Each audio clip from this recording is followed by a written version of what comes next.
guys, it's Jennifer Danielle. Thank you so much for watching. Be sure to hit that subscribe button if you have not, and also stay tuned because I'm going to actually give a full review of my thoughts on the Carnival Liberty. Hey, so we are officially in Bimini. I'm learning how to say it right. The water is beautiful out here, and so from my understanding, you have to take a ferry because we are kind of docked in the middle of the ocean here to get to the beach. So my plan is to spend some time at the beach today and just really relax because this is the last day. So you guys stay tuned. I'm sure I will have some footage from the beach for you to see, but we are wrapping up this cruise. You guys, so the second I got off of the ship, my phone actually crashed, so there's no beach footage. But it did start back working, and we actually rented a golf cart and rode through the entire island. So those are the views you're about to see.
I'm Jennifer Danielle, and thank you for staying tuned to this recap / review of my solo cruise on the Carnival Liberty.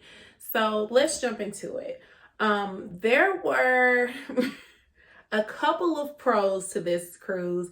If you guys couldn't tell just by my tone kind of recording this versus my previous cruise on the Carnival Mardi Gras, it was not the same. It was not the same great experience I had. And I know every cruise is different.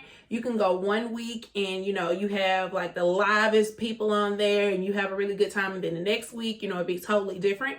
So hopefully this doesn't sway you one way or the other. I always say that you want to get your take on a cruise and never take someone's full word on a cruise line, a particular ship or anything. But this is just my opinion. So I'm going to be honest with you guys.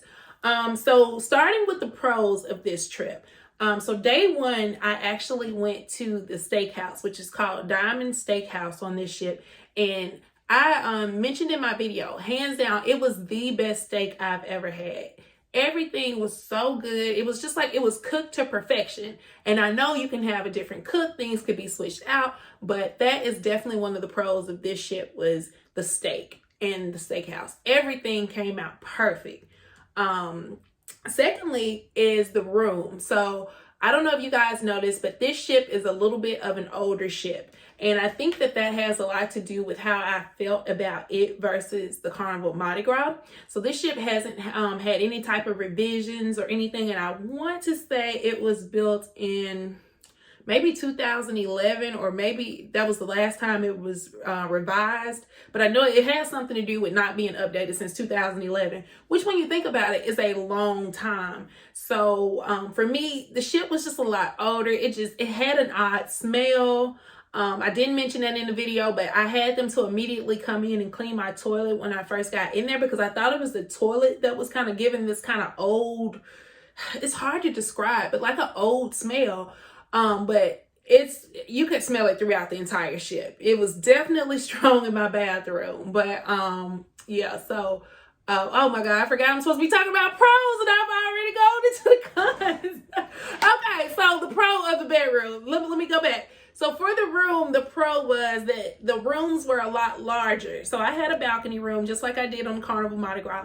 The room was a lot larger than the balcony room on the Mardi Gras ship. All right, so that's about all I can give you guys for pros. And that, since I've already kind of jumped into it, for cons, the smell of the ship. Not gonna go back over that again, because just the thought of it is making me kind of ugh. Secondly, the age of the ship, of course, it being a little bit older, it didn't have the upgrades, it didn't have as many restaurant options as some of the newer ships. So yeah, definitely didn't like it. Of course, we started off the cruise with the ship having to be serviced, which I mentioned in day one, which was really kind of odd. But of course, like I said in that video, you can always have a maintenance issue with anything. It's unpredictable. It can happen with something brand new or an older ship. But just the fact that we had a maintenance issue and I knew that this was an older ship, it just was not a good combination for me, mindset wise.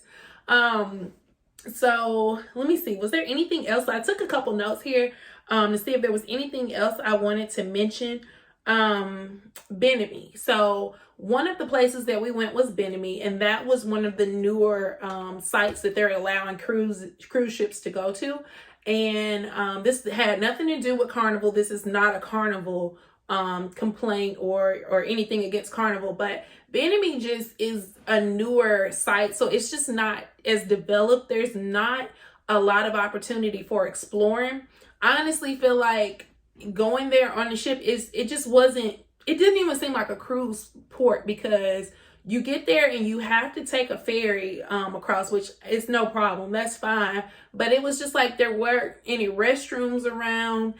You had to rent a golf cart to actually ride through the town or the island. I guess that's what it was. And when we rode through, like the footage you see previously in this video, that is the entire island we rode through. So that's it. So as you guys can see, like this video would have been short if I wouldn't have done this recap, because there just wasn't a lot there. The water was beautiful. The people we met there were so kind and so helpful.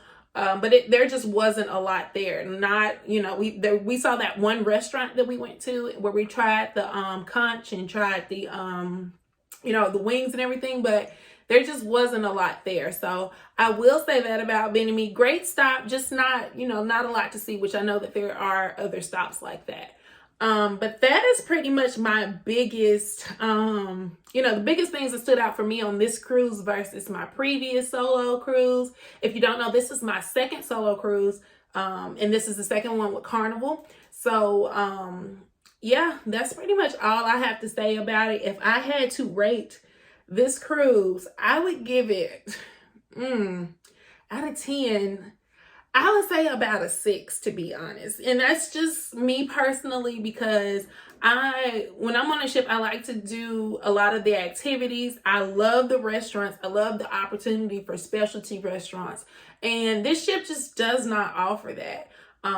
Of course, I did get this. It was worth it for what I got it for. So, and I'm going to talk about this a little bit more, but I did take advantage of a $0 offer that Liberty made. Or actually, no, I take that back. It was $0 for an interior room, and you paid $40 for the balcony room, plus the port taxes and fees and all of that. So, this trip was probably under $200 with gratuity and everything. So when you look at that, it was absolutely worth that. But if I were to pay for it, or pay more for it, I probably would not be very happy, just based on my last experience.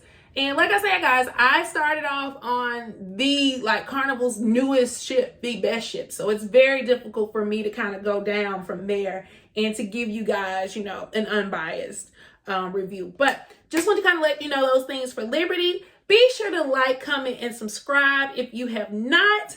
I will let you guys in on a little secret. The next footage is actually from Royal Caribbean. So I went on my first Royal Caribbean cruise, and I went with my best friend. So we got some amazing footage, had an awesome time, but you got to come back to see it. See you guys next time. Bye.